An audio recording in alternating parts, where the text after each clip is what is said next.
Guys, welcome back to my channel. আমি হলাম বাসন্তী। কেমন আছো তোমরা? আশা করি ভালো আছো। আমি অনেক ভালো আছি। আর খুশি লাইফস্টাইলে সবাইকে স্বাগত। আর এখন দেখো সকালবেলা, সকাল 8টা বাজে। তো আজকে তাড়াহুড়ো করে কাজ করে নিচ্ছি। আজকে হলো মঙ্গলবার। তো আজকে আমাদের এখানে পুজো আছে, মানে ওই বিপত্তারিণী পুজো আছে। তো শনিবার হয়ে গেছে, শনিবারটা করতে পারিনি, ওই জন্য আজকে ভাবছি যে আজকে পুজোটা দিয়ে আসি। তো সকাল সকাল দেখো কাজকর্ম সব সেরে নিচ্ছি। স্নান টান করে যাব আজকে মন্দিরে পুজো দিতে। আর আজকে আমার মেয়ের পরীক্ষা আছে। আর এদিকে দেখো সব কমপ্লিট হয়ে গেছে, আমার স্নান সব কিছু আজকে সকাল সকাল পুরো লক্ষ্মী মেয়ের মতো সব কিছু করে নিলাম। আর আজকে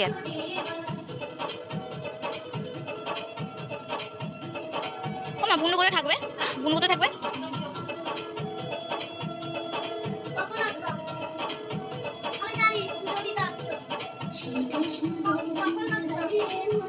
আমরা পুজো না মামা বাড়ি যেতে যাচ্ছি, মামা বাড়ি।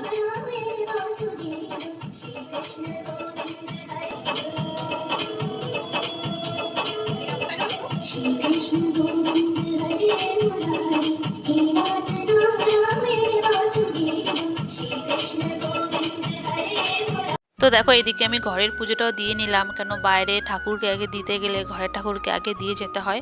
তো ঘরের ঠাকুরকে আমি দিয়ে কমপ্লিট করে নিলাম। আর আজকে যেহেতু মঙ্গলবার, মঙ্গলবারটা আমি মানি, বজরংবলী দিন আজকে। তো আজকে ভালো দিনটাই আজকে পুজোটা করছি আমি। এমনি মঙ্গলবারে নিরামিষ খাই, আর তার মধ্যে আজকে তো এমনি উপোস আছি আমি। খুবই ভালো হয়েছে। আর এদিকে দেখো ঠাকুরটাকে দিয়ে আমি এখন যাব রেডি হতে, কারণ টাইম হয়ে গেছে।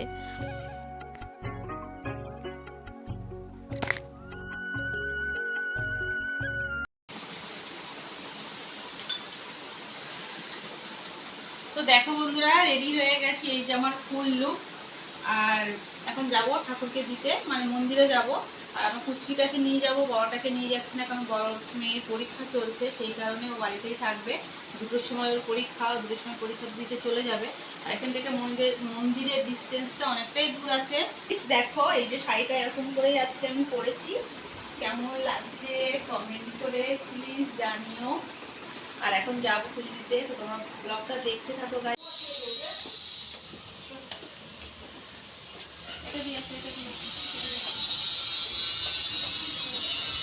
টাটা মা। ঘরে দরজা দিয়ে দিবি, হ্যাঁ। ঠিক আছে? আর আমি চলে গেলে দরজাটা ছিটকিনি দিয়ে দিবি, ছিটকিনি দিয়ে ঘরে থাকবি। কাকা যখন ফোন করবে, ও ফোন তো আমার কাছে থাকবে। তুই তাহলে বেরিয়ে চলে যাস, ঠিক আছে? 1:10-15 বেরিয়ে যাস। ঠিক আছে। এখন মাম্মা আমাকে তো দাঁড়িয়ে আছি দেখো এক টোটোর জন্য, এখনও টোটো পাইনি, অনেকক্ষণ ধরেই দাঁড়িয়ে রয়েছি।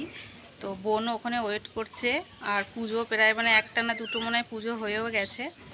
আর তোমরা বলবে যে কথায় কথা আমি বোনের কথা কেন বলি, ওদের সঙ্গে ভিডিও করি, ওদের সঙ্গে ছবি পোস্ট করি। তো আমার নিজের কোনো বোন নেই বন্ধুরা। আমার পিসির মেয়ে, কাকার মেয়ে, এরাই আমার কাছে আমার নিজের বোন। বোনের থেকে কমতি কিছু না, এরাই আমার নিজের বোনের অভাবটা পূরণ করে দেয়। তো আমি বুঝতেও পারি না যে আমার নিজের কোনো বোন নেই। আমার ভাই আছে একটা, আর বোন অনেকগুলো অনেকগুলো, ঠিক আছে? কিন্তু এটা আমার পিসির মেয়ে। তো দাঁড়িয়ে রয়েছে আমার জন্য, মানে ওয়েট করছে, গেলে একসঙ্গেই পুজোটা আমরা দেবো। তোমার ব্লগটা দেখো, ভালো লাগবে। আর টোটো কখন আসে দেখি, টোটোর জন্য দাঁড়িয়ে থাকি।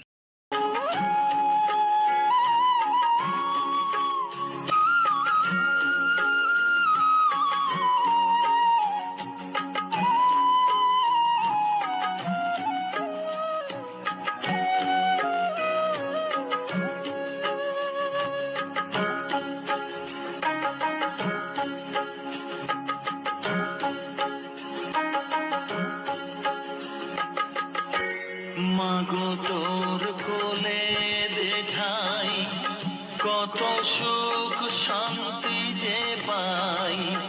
মাগো তোর কোলে দেখাই, কত সুখ শান্তি যে পাই। এই আশাই আছি বসে,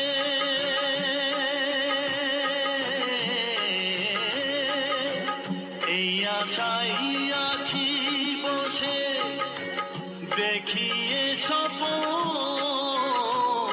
থাকমা কিছুক্ষণ, ও থাকমা কিছুক্ষণ। তো বন্ধুরা বাড়ি চলে এসেছি আমরা। বাড়ি এসে ড্রেস ছাড়লাম, ছেড়ে একটু প্রসাদ খেলাম। প্রসাদ খেয়ে এখন বসলাম। এখন আমার কাজ কি বলো তো, এখন আমার কাজ হচ্ছে লুচি তরকারি করা। যেহেতু আজকে বিপত্তারিণী পুজো করেছি আর 13টা লুচি খেতে হয় আজকে, তোমরা সবাই জানো। 13টা লুচি আর সঙ্গে ছোলার ডাল করব। তো এখন বানাবো সেটা। আর যেহেতু সচরাচর আমি লুচি রুটি খেতে পারি না, এগুলো আমার ঠিক পছন্দ না, কিন্তু আজকে নিয়ম তো পালন করতেই হবে। আর এই পুজোটা করতো আমার শাশুড়ি মা, আমার শাশুড়ি মা মারা গেছেন, সেই কারণে এত বছর এই মানে 3-4 বছর পুজোটা করা হয়নি। তো পুজোটা আমি আবার নতুন ধরলাম এবছর থেকে, আর ইচ্ছা আছে প্রত্যেক বছর পুজোটা করা। তো বন্ধুরা, ভিডিওটা তোমাদের কেমন লাগলো কমেন্ট করে জানিও, আশা করি ভালো লাগবে। আর পাশে থেকেও সাপোর্ট করো, লাইক কমেন্ট শেয়ার করে দিও, সাবস্ক্রাইব করো আমার চ্যানেলটাকে। যদি কেউ নতুন হয়ে থাকো প্লিজ সাবস্ক্রাইব করে দিও। আর কিছু বলার নেই গাইস, টাটা।